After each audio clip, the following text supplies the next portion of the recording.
It's not entirely gone, but the flame is definitely dwindled. When I was 20, I had hope that the guy at the club, their ableism would, eventually they'd grow up.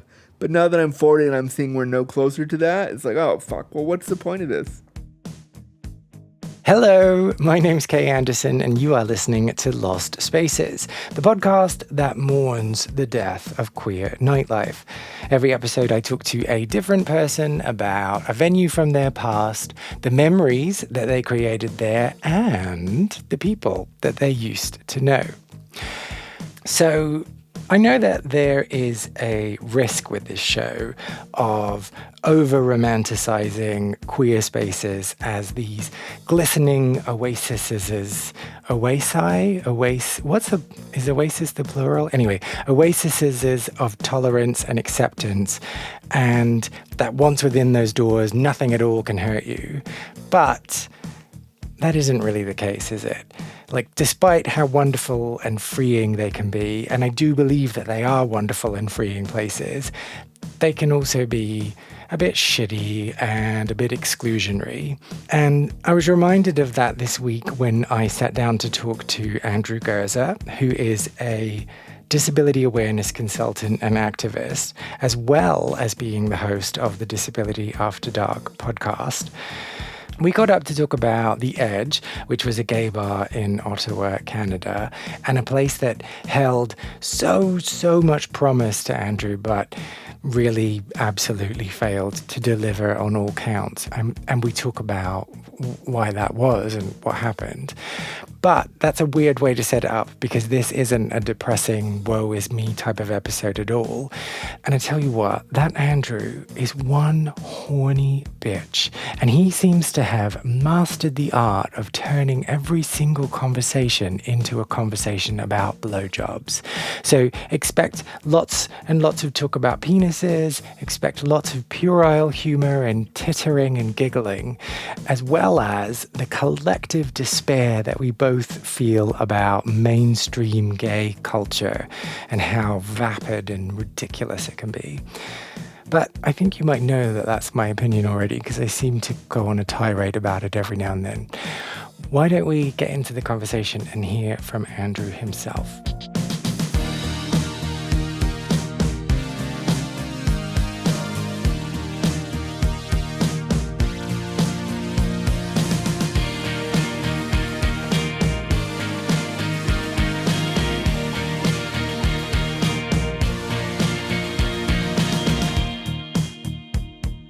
So, are you an Ottawanian? Is it Ottawanian? Ottawan? I haven't lived in Ottawa for a good... Oh, so you're not an Ottawanian. 10-something years. But I think if I lived there, I'd be an Ottawan. That's boring. Don't you want to be an Ottawanian? I like what you said, Ottawanian. Yeah, that's almost better. Yeah. Oh, so you're not from there then? No, I'm from just north of Toronto. So what led you to Ottawa? School. I went to Carleton U back in 2003 because they had the most accessible campus in the world at the time that offered attendant care. So for anybody who doesn't know, for people who have severe disabilities like I do, you need help with basically every aspect of your day. And for a lot of kids to go to college, it's hard to go to school when you don't have care attached, or you can't afford that, or you can't get a caregiver. So Carleton was the only school in the world at the time, or one of the only schools in the world, that offered care while you lived in residence. So if I got into that school and lived in residence, there would be a team of caregivers who would come when I needed the bathroom, come when I needed to have lunch, come when I needed to... whatever kind of help I needed, they would be there. So that kind of led me there. I wasn't ever planning to go there, but then the opportunity arose, and I was 19, and I was like, I want to get the fuck away from my family. Yeah, this is a great opportunity, sure. Mm-hmm. Lots of my episodes, you'll be surprised to hear, start with, I want to get the fuck away from my family. Yeah, I love my family. They're great. But when you're 19, you want to just leave your family all the time, so yeah. Oh, yeah, of course, yeah. And so what do you remember of your first days in Ottawa? My first day, it was hard for me to make friends because I'm I know that my public persona is very outgoing and yeah, rah rah, but deep inside I'm a very shy person. I'm super awkward. So making friends was really hard for me. Like I know how to turn on the charm and do that thing easily, but when I'm by myself alone and no one's around, I'm the most like self-doubting, shy, awkward human in the world. But there's also something exhausting about turning it on, right? Like you don't want to have to turn it on all the time. You want to Oh just yeah, relate to someone on a like person level.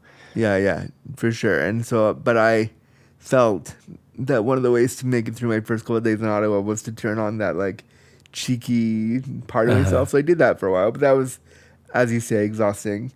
And I made friends not quickly, but I went to all the frosh events and I went to all the things and I mingled and I made sure I was there and I did like sexy innuendo. When you're 19, you say stupid things about body parts.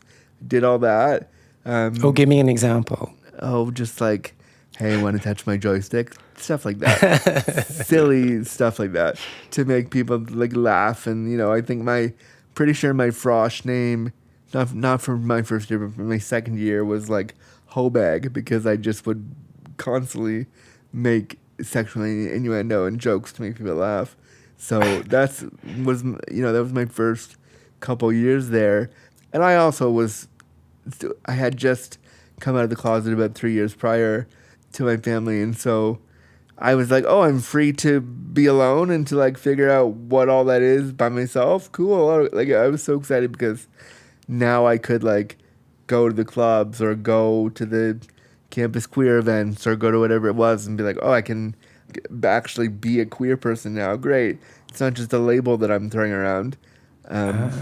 So let me just ask a follow-up question here. Yeah. So you came out a few years earlier to your family, but when you were in like Toronto, when you were in your hometown, Yeah. did you not then go to any queer type events? Well, not really, because I was 16 and I was shy, and like my hometown was really. I don't want to say it's not super conservative, but there was nothing really queer centric in the early 2000s then. So no, I didn't really go to a lot of because I was disabled and 16. There was no way I was gonna be like, hey mom, take me down to Toronto so I can go to a gay. Like that's not happening. So I really didn't have the chance to kind of access my queerness before then. But I could proudly say, hey, I'm gay, and at the time that's the label I used. So I would say like, hey, I'm gay. I'm super gay, but I could never act on it because of proximity to queer community and then my age and then my disability and all those things kind of made it hard for me to. And I lived in my family's home, so it wasn't like I could invite a guy over and test the waters. That was not happening. So when I left for college, it was kind of like, oh, okay, I'm free now. Nobody can tell me no. I can make this decision on my own, and I'm going to go try. And my family was very accepting of my queerness, but I wasn't going to like tell them all the things I wanted to do. And now that I was away from them and able to do it, there it was. What were all the things you wanted to do? Oh God, I was raised on a steady queer diet of queer as folk and like illicit porn from the early 2000s that just popped up on my computer that I don't know how it got there. Oh no, these two men are fucking. No idea. Yeah. Oh goodness. Yeah. So I was raised on a very steady diet of that. And so I wanted I wanted to meet Brian Kinney at the club, and I wanted to do all the things that I was seeing the queer archetypes do, and I wanted the quick and easy sex that TV was telling me you're supposed to have, and I wanted, I wanted to have a boyfriend immediately after the first date, and I wanted all these things, which now I realize are like a soapy non-reality, but that's what TV and popular queer media at the time, and still to some extent today, is telling us. And so I longed for that. Honestly, like all TV should come with a disclaimer at the beginning saying like, this is in no way realistic. This do is not not think realistic. this would ever happen in do real not life. do this. Yeah, please don't believe this is real. Because, TV fucked me up so much. And just as you were saying, I felt like, oh, yeah, so it's going to be easy. I'm going to go out to the club. I'm going to meet someone, fall in love, bing, bang, boom, off we go. Yeah. And I really had that. I genuinely believed that that's what I would do for years. And I very quickly realized, gay men don't know how to handle that I'm disabled. What do we, what? This is a community that's supposed to be love is love. Everybody accepts you, blah, blah, blah, blah. Like, and I very quickly found out the other side of our community, which is like, no, no, it's not. Unless you're white, muscular, and down to fuck, like, you're not accepted. Yeah. Yeah. So you've talked about your first days in Ottawa and being like excited about being able to explore. Do you remember the first time you went to a queer event or club or I remember my first club experience. I went to this club. It's not the main one that I would go to. I can't remember what it was called, but it was some club in Ottawa, and it had stairs to get in. So I went there, and I took my lesbian friend, and I'd never been to any kind of queer anything before, and I was really excited because it's like, yeah, I'm gonna have a queer as folk moment, and it's gonna happen. Yep, this is what it's gonna be. So I got there, and I realized the minute I got there that I couldn't get in. And so this really cute bartender decided it was his mission to lift me up the stairs and put me in a seat and then lift my wheelchair up the stairs and then put me in my wheelchair, which I thought was, at the time I was like, this is brilliant. Blah, blah, blah. And so I didn't understand that gay men flirt to say hello. And that's basically like, hi, how are you? So I genuinely thought this person was into me. And so I, and we were flirting all night, which I now realize is just bartender for how are you? Give me a tip. Yeah. And so he was flirting, and at the end of the night, he gave me his number. And so I called the number immediately because I was excited. I was like, oh my God, the cute guy that carried me up and down the stairs all night gave me his number. I'm going to phone him immediately to set something up because this is, when will this ever happen again? I better do this. And so I called it, and it wasn't his number. It was a pizza place. Oh. Yeah. Yeah. So I probably went too far. And I was 19, I relentlessly called this guy's work because I knew, I was like, well, you work at the bar. So I called the work until I finally got a hold of him, and he was like, dude, I was just being nice to you. Like, there was nothing romantic happening there. And 19-year-old me didn't know any better. I was like, well, what? Okay, sure. So I remember that being really hard for me because I was like, oh, this community is supposed to be all about acceptance. And I remember, like, when I was in the club, I would try to dance with a group of guys and they would back away, or I would, like, try to insert myself in the cliques of gay men to dance or to be part of the community, and they would just kind of look at me with, like, sad eyes and be like, what do we do? And so at first I was like, oh, that's a one-off, it won't happen again. But the more and more I started going to clubs, and then there was one club that I would go to every week because I was like, I'm going to meet somebody. I'm going to change their minds. They're going to see how hot I am. I'm going to do it. So I would go every week to this club called The Edge in Ottawa, which is like down on the main drag of like the queer part of the city. And so I would go there every week, and this club was not accessible, okay? They were accessible technically, but they had stairs going in, and they had an elevator through the garbage chute that I had to traverse my way through. Not the chute, but Wait, through what? Through the garbage chute? Yeah, okay, not the chute. Through the back end of the club. Oh, okay. So I had to go to the club, find somebody outside the club, get them to tell the bouncer that I was there. The bouncer would have to have a few minutes to get me, come upstairs, bring me around the building, go into this little tiny elevator that would bring me to the club. And so it was not really accessible in any way without all those things were happening. But technically I could get in the club.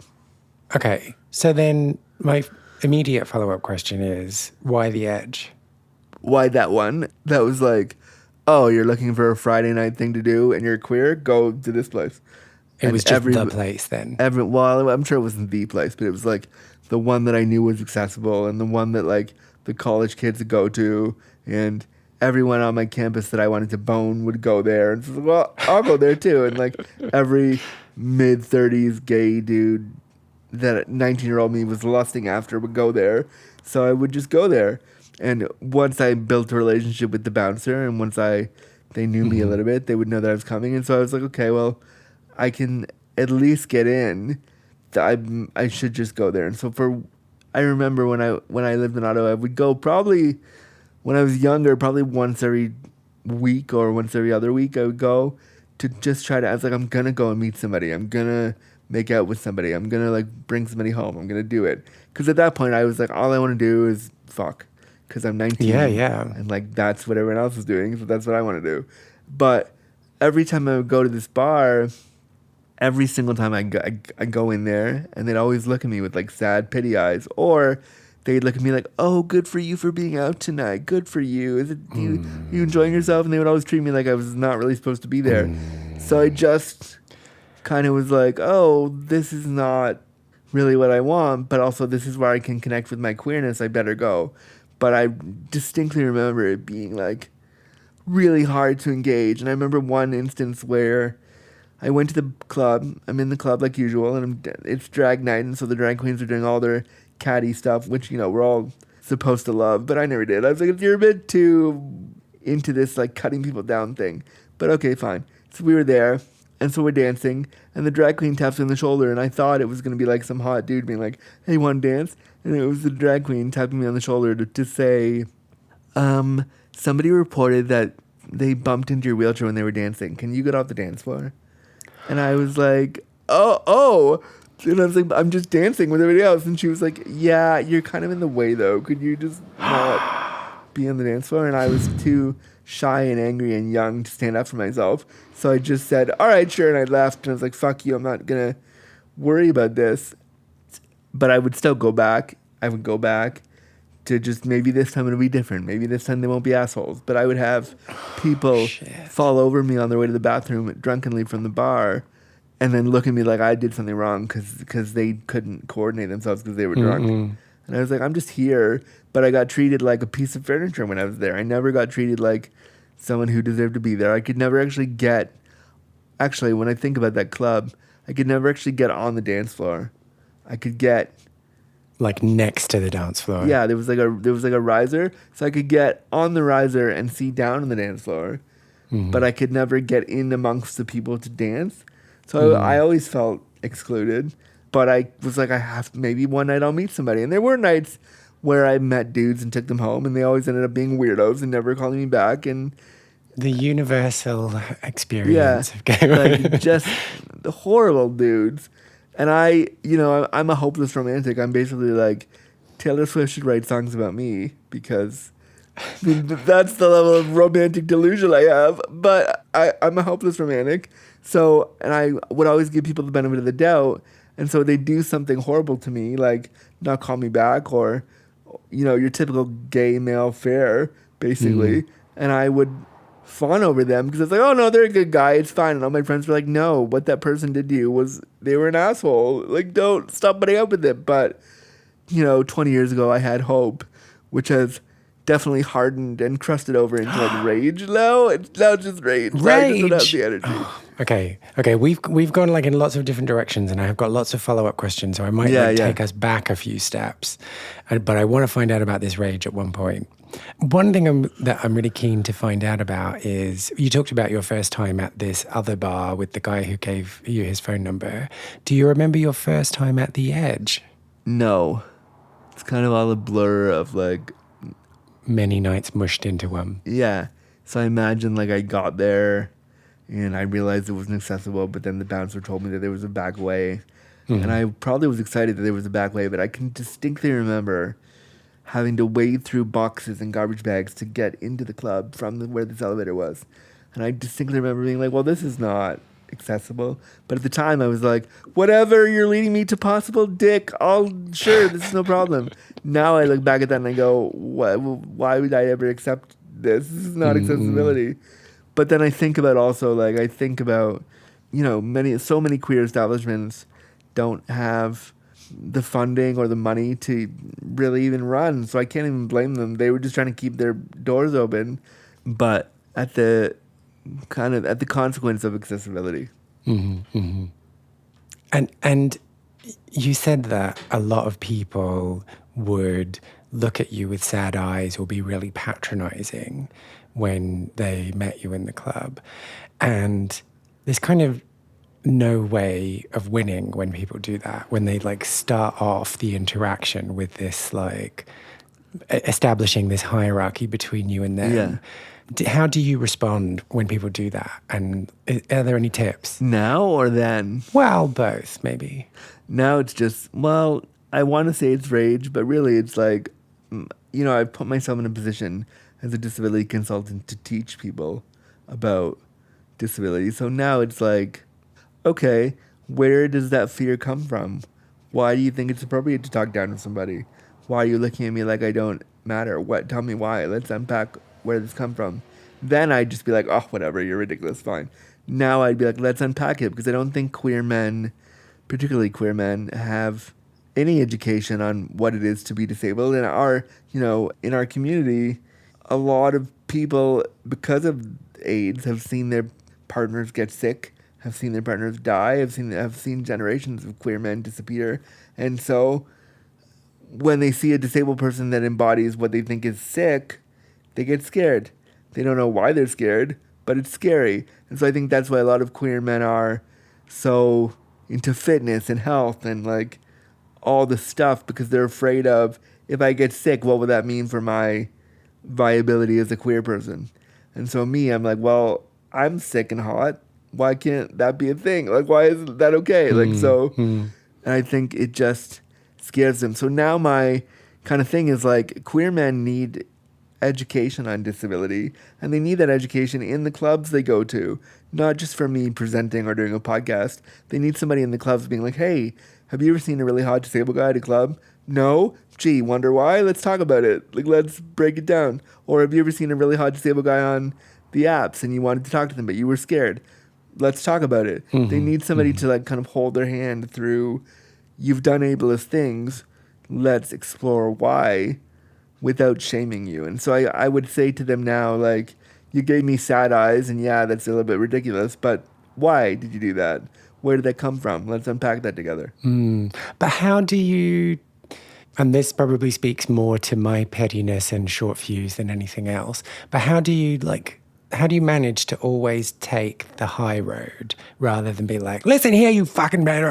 Oh, no, please. Let me be very clear. I 100% do not always take the high road. What I just said was like the perfect version of who I am. The real version is like, fuck you. I mean, I'll give you an example of, and if this person's listening, I'm so sorry, but you did this to yourself. So, No, don't be sorry. Fuck you, person that's listening. Yeah. So a couple weeks ago, I had a date with a guy. He was from the UK. I believe where you are right now. Oh, they're terrible. Yeah. Ugh. He's from the UK, but he's from Canada, but he lives there now. And we met on the apps, and he was visiting town, and we had a chat a little bit on the apps, and he was cute, and I was cute, and we were into each other. And so he was like, well, let's start chatting. So he gave me his number on WhatsApp, and we were voice chatting and video chatting, and it was fine. And I said to him, I'm really, really disabled. Are you okay with that? Like, do you have any questions? Are you like worried? Any trepidation? He goes, yeah, I have questions, but I think you're hot, and let's at least go for a coffee, and no problem. And maybe if the coffee goes well, we'll fool around. And I was like, cool, great. So there's a coffee shop right across from my house. And so I said, come down to where I am because it's easier for me, and we'll have the coffee and whatever. And so from the minute we had the date was fine. We're making flirty jokes. We're talking about what he does and what I do, and things are good. And then I said, oh, do you want to come back to my place? Like opening the door for, hey, do you want to fool around now? And he said, sure. So we get back here, and he walks in the house and he sees all my equipment, the things that I need to get in and out of bed every day, the things that I need to, just what I need to be a disabled person and live. And I could see the fear in his face come over him, like, oh, wow, this is real. Like, if I fuck this dude right now, I'm going to have to, like, actually care about him when I do it. And he couldn't deal with it. And so then I was still being flirty, and I kind of felt that from him. But I was like, okay, I'm going to keep pushing it forward and see where we go. Then he says to me, well, I don't think we're going to mess around today. I should probably go. And then we made out for a second. So I was like, weird. All right. Okay. And then he was like, after he said that? Yeah. So then we made out, and then he was like, I should probably go. And I was like, okay. And then he left, and so I WhatsApped him, and I was like, I hope that went okay. Like, I sensed there was some stuff going on. And he goes, oh, yeah, your needs are just too substantial for me. and it's a lot for me to take in, and I've never been with somebody like you before, and it's a bit scary. And I said, I get that, but you're never going to know until you try, and I can guide you, and it's okay to be scared, but to run out of here because I confronted you with like my reality is kind of a cheap shot. And he was like, oh no, I'm just used to what he said, and I'll never forget what he said because it underpins exactly what we've been talking about. He said, oh, I'm just so used to the casual, easy sex that I get to have. And I just said, well, okay. So being with me is hard then. Having to care about somebody and put a little bit more effort in is too hard for you. And so, like, that is the kind of stuff that I encounter, not necessarily at a club, but on the apps or when I go to meet somebody or planning a date or any of that stuff. And so I just have kind of reached this point of, like, I'm not even mad anymore. I'm just over it. I'm just disappointed and over it. Because, like, I don't want to scream at you. I don't want to fight. I tried to educate. Like, I told him he could ask me whatever he wanted. I would answer it. Like, I gave him so many chances to be like, I want to understand this. And then he was like, I got to go. And so he won't be the first and he won't be the last person to do that. But it's exhausting. Like, I'll be 40 in 6 months, and I haven't really gone on a second date with somebody that was genuinely wanted to, like, hang out. And so it's exhausting to have to constantly, like, prove that I'm worthy of attention. And then even when I prove that I'm worthy, it's not only that, it's also like, oh, I'm only worthy for you to fuck me and then leave. There's no continuity. And that's not disability per se. That's just being queer. It's being a queer man, period, unfortunately, in the age we live in. So I try not to get angry, but I definitely get angry. It's hard. It's really hard. Well, yeah, because I think it's that whole thing of that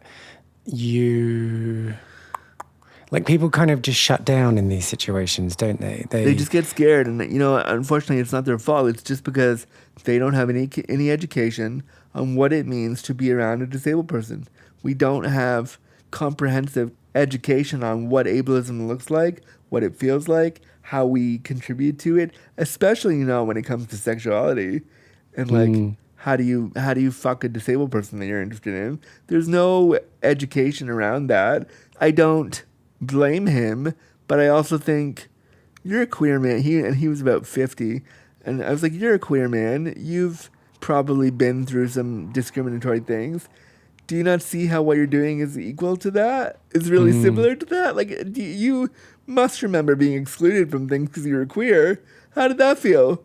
And so I feel like our community perpetuates that on a different scale. We all say love is love, and like I said earlier, love is love until you're black, trans, disabled, non-binary, any other kind of combination of those things. Unless you're white, muscled, and have a big dick, you don't belong here, and that's a shame. Yeah, real shame. But I want to ask a question about you when you were younger, because you said that the response that you had at that point was just like, oh, you're an idiot, and just kind of brushing it off. Was that more a protective response? Or yeah, I think so. Okay. Yeah. I mean, I have nothing to really add to this conversation other than it feels so unjust because there's not really any response that you can make that doesn't just make them double down. Yeah. And I mean, again, it was totally okay that he's scared, totally okay that he's uncomfortable, but running away from me because you're so like, what am I possibly gonna do to you other than say, can you help me get in bed? Let's have sex. And let me show you how to use this equipment. Yeah, like that's the end game. Is I want to fuck you. Oh, sorry, that's so scary. Like what? Okay. And so I wish that queer men would. And we're so into club culture, like still, even in 2023, or app culture, like quick, easy, hooking up, like, and I wish that, and even on the apps, you'd think the apps might be more accessible. I go on the apps and I get, oh, what happened to you? What? Or, oh, does your dick work? Or, oh, like, what does crip mean? Because my profile on Scruff right now is Big Dick Crip. I have no Are you problem. saying that so people can look you up? Sure, you can leave me if you want. But no, but I'm saying that because I play with the fact that I'm disabled and I make a joke of it, and I play with it in the profile, and so people will say like, "What does crip mean? And why do you have? What does it mean? Why do you have that in your profile?" And and I have to explain like I'm disabled. Here's what the deal is. But I find that because we're so accessible to each other now, we've become less kind to each other. And I feel like, Yeah. as somebody who's marginalized within the margins of queerness, as a disabled person, I've borne the brunt of that a lot of the time, and it can be really, really hard. And so, like, I have resorted to working with sex workers because it's literally easier to pay for what I want than to have to worry about all the bullshit. Well, that leads me then to the other thing that I wanted to talk to you about. You being a hopeless romantic. Those were your words, not mine. And how do you maintain that sense of romanticism? Oh, it's gone. It's. Oh, I wish I could not say it even a was- shred. No, there's a shred, but I'm just tired. I'm just tired. I keep putting myself out there, and I keep trying, and I keep bumping up against people's ableism, and it just sometimes feels like too much. So I think I posted like the other day on Instagram something like, "I think I'm probably gonna be single forever, but that's fine. I can have intimacy when I want to." Like, I'm just tired of the way our community chews each other up and spits each other out, and it's just not because I don't fit the mold of what again. Like, I don't have an OnlyFans. I'm not hustling on the side and showing my Poland hole to everyone that will blink. Which is fine, and if you're doing that, good for you. But I don't have. Can I just quickly pick up on you saying pole and hole? I don't think I've ever heard anyone say that. I'm quite impressed. Thank Really? you. Wow. Well, because I can say it again. Well, yeah, I just think that, with so many people having OnlyFans now, that's basically another gay rite of passage. It's just like, are you doing video content? It's like, oh, okay. Are you monetizing your body? Yeah. Yeah. Believe me, if I had more ability level, I would be a fucking OF rock star, okay? I'd kill it. If I had the ability to figure out to do the camera stuff on my own with all my dexterity issues and all the things, I would be killing that market right now. But because I have severe disabilities and can't do it on my own, it's just not viable for me. But also, like, So should we just say if there are any videographers in listen, if there are any Toronto videographers area? in Toronto, in Toronto who want to hire me or work with me or film with me, I can pay you in love and maybe a couple dollars. You can work out an income split, right? Yeah, that's right.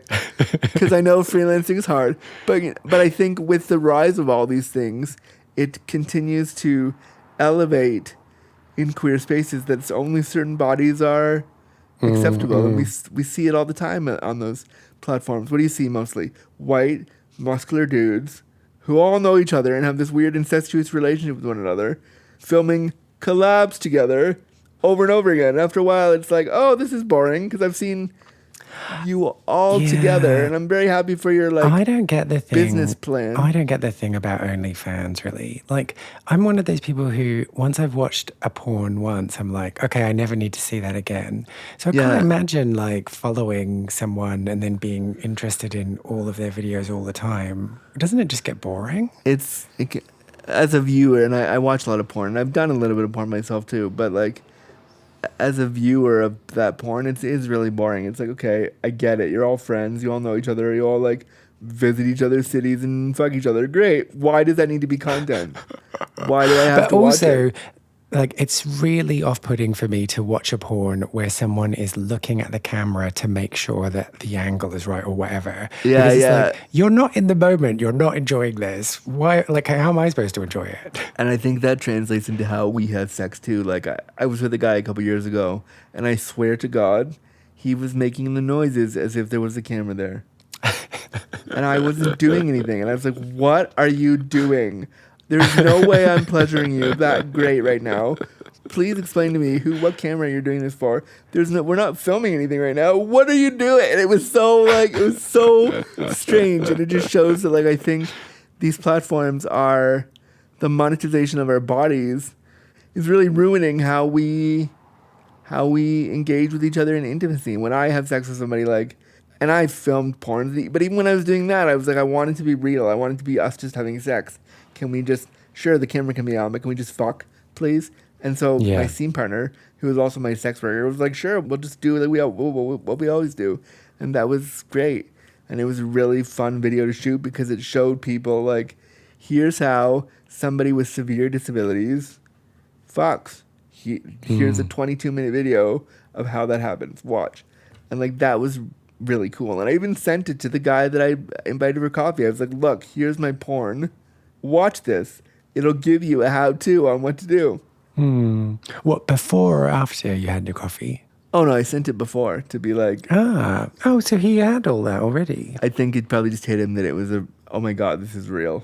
This is, like, really real. Yeah, it is funny, though, how porn just totally warps our expectations of what sex should be and how it could be. I keep getting the feedback that I don't make enough noise. Oh. So no one knows if I'm having a good time. And I don't know if that's just because they watch lots of porn and they like listen to people making lots of noise, or maybe I'm not having a good time. The problem with gay porn noises is this. Gay male porn noises usually are, fuck yeah, bro. Yeah. Like, and it's so boring. It's not creative. It's not actually enjoying. You can tell they're not enjoying what's really happening. They're doing it because they know, they're blowing my dick, so I better act like this is great. Let me say fuck a bunch of times to show my masculinity, to prove that I'm not like a sissy queer person, which is ridiculous. And like, if you want to be more femme, all power to you. But like the way that it's packaged in queer media is so mask for mask, bro for bro, like, and that can be exhausting. So even me, like, I notice when I have sex sometimes I'll say like fuck and I'll be like, ew, I didn't actually mean that. Sorry, let's redo. That's not what I was trying to convey. Well, what should you say then if it's not fuck? I mean, I kind of like your approach of just don't say anything. Like, make it like, you don't have to make it this big, oh yeah, like, it doesn't have to be, it can be somewhere in between fuck and that, but somewhere in between those two things. How about less teeth, please? But maybe some people like teeth.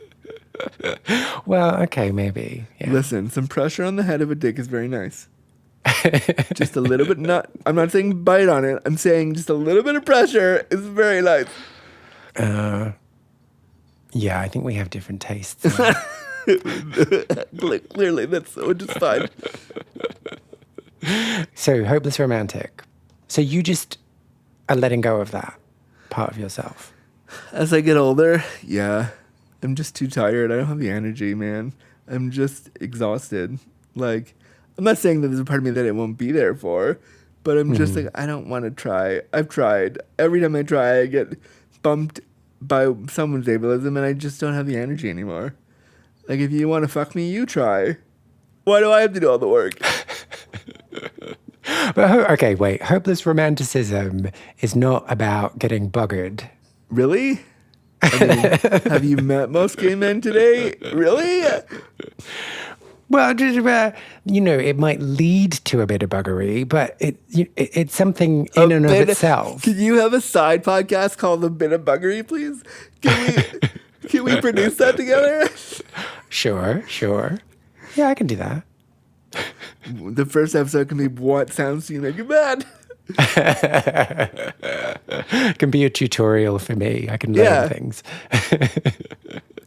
But no, hopeless romanticism is here. Oh, this isn't helpful because this is an audio podcast. Hopeless romanticism is a different thing to sex. Yeah. I love the idea of romance, but also romance for me as a disabled person is really hard because I know they have PIP over there. You're in the UK, right? PIP? Personal independence. Oh, okay, yes, something. yeah. Yeah, so it's shit over there too. And if you, in Canada where I am right now, if you move in with a partner or get married, you could lose your whole disability benefits. Really? So if I fell in love and let my Taylor Swift moments like wash over me and met a guy and we were having this whirlwind romance and he was like, oh, Andrew, I want to move in. And I said yes. And the government found out, my benefits could be slashed. Because they would assume that your partner would then become your carer. Yeah. Or would be my financial breadwinner, because if you're on benefits, you must be destitute and completely poor. Fuck. So the whole idea of hopeless romanticism is nice, but it's just not a reality for me. So I'm kind of reaching this point where I'm like, I'm just going to be an old fucking spinster. I'm going to just enjoy my life and do my stuff and get dick when I want it, and otherwise I'm good. But that aside, like, yes, that is a practical roadblock, but it doesn't mean that you can't have romance just because you can't live with someone. Yeah, but because romance is so tied to like different stages, like you meet somebody, then you go on a bunch of dates, and you date for a few months or a year or 2 years, then you move in, because it's so tied to like progression. I can't offer somebody the next step. I can offer you, come over once a week and we'll fuck. That'll be great. But I can't really offer them what, if they're looking for a relationship, I can't offer you the next step. It's not realistic for me. So I'm not saying I can't play in the world of romance for a little bit. Sure, I can love bomb you all day long, but that's, nobody wants that. And first of all, it's just not realistic. So I haven't given up, but I'm really not wanting to pursue. I want to suck all the dicks in the world, but that doesn't necessarily mean that I want All to. of them? A fair amount, and I also want to be with all the hot trans men out there in the world without fetishizing them. Just saying that there are some really attractive trans dudes. But that was a long tangent to say it's not entirely gone, but the flame has definitely dwindled. When I was 20, I had hope that the guy at the club, their ableism would, eventually they'd grow up. But now that I'm 40 and I'm seeing we're no closer to that, it's like, oh, fuck, well, what's the point of this? And I get like where you're coming from. I get what it is you're saying, and I get why the cynicism has encroached your. I don't know where I'm going with the sentence. Well, I get it all. Encroach my joy, yes. Encroached your joy, but it's so sad that we as a society are programmed to think that by the time we get to 40, like, that's it, just give up. Well, by 30 in gay terms, you're dead. So the fact that I'm even making it to 40, there should be a ceremony of some sort or something. But no. You should be like holding on to like all the things that bring you joy and all the things that are core to your being until you're like 80. But we're all being programmed and having those wonderful elements of us stamped out. Yeah, I mean, that is true. But, like, again, listen, if a Taylor Swift song comes on and there's a dude in the room that I'm into, I'll let the fantasy happen. But, I don't know, I've tried. Like this date that I had 2 weeks ago, it threw me so off my kilter. I was like, what the fuck is the point of this? Why am I even putting myself out there? I can get good dick, expensive dick, from sex workers that I pay, which... it's expensive, but I can get exactly what I want and be just as fulfilled and find the joy in my own path.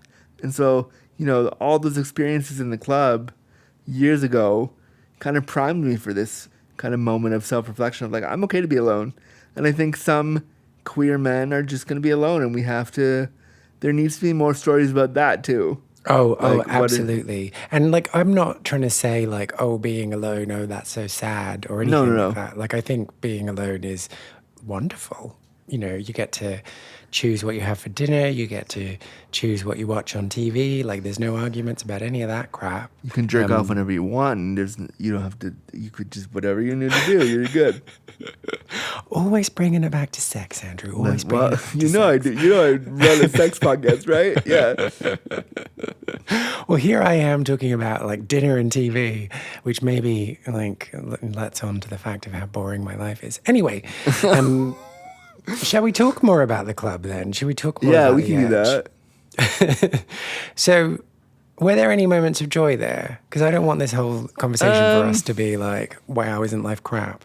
Were there moments of... I'm sure there were moments of joy. I remember at one point in the club, not so much a joyful moment, but a funny moment. I remember like two guys drunkenly fighting over which one of them would take me home. That was fun. I can't remember how old I was or what precipitated them fighting, but like I remember taking like bi-curious dudes to the corner of the bar and making out with them. Like there were moments of like, yeah, things are okay. And I remember taking one of the newscasters in Ottawa. Like I remember that one night at the end of the club, I was waiting for a cab, and when you're disabled like me, getting a wheelchair cab at 2 a.m. was impossible. So I was waiting for this cab to come, and he was out there drunkenly with friends, and he clearly had chosen me to like be the one he was going to take home that night. And so he took me with his friends to McDonald's, bought me nuggets because I guess that was him showing that he was cool or whatever, and then came to my place and we fucked. And I thought it was like, oh yeah, we're gonna see each other again. Oh no, he just wanted to get his rocks off and be done. And then the next night I turn on the news, and guess who's on the 6 o'clock news? Anchoring the news. The guy that I just blown the night before. But you didn't call his workplace, did you? No, thank goodness. I was smart enough not to do that. No. So yeah, there were definitely moments of joy, but they weren't consistent. They were very fleeting. And that very first moment when I went to my very first gay event, and the guy gave me his number, and then it didn't even turn out to be his number, was like, wow, okay. Yeah, people are trash. Trash. I am kind of impressed that he remembered the phone number for the pizza place, though. Me too. Maybe he was hungry. He could have been. Maybe he was drinking the product on the job. I don't know. Like, that's the phone number that comes to your mind. Like, it's very telling. But I remember being so upset when I dialed the number and it wasn't him, and I was like, what?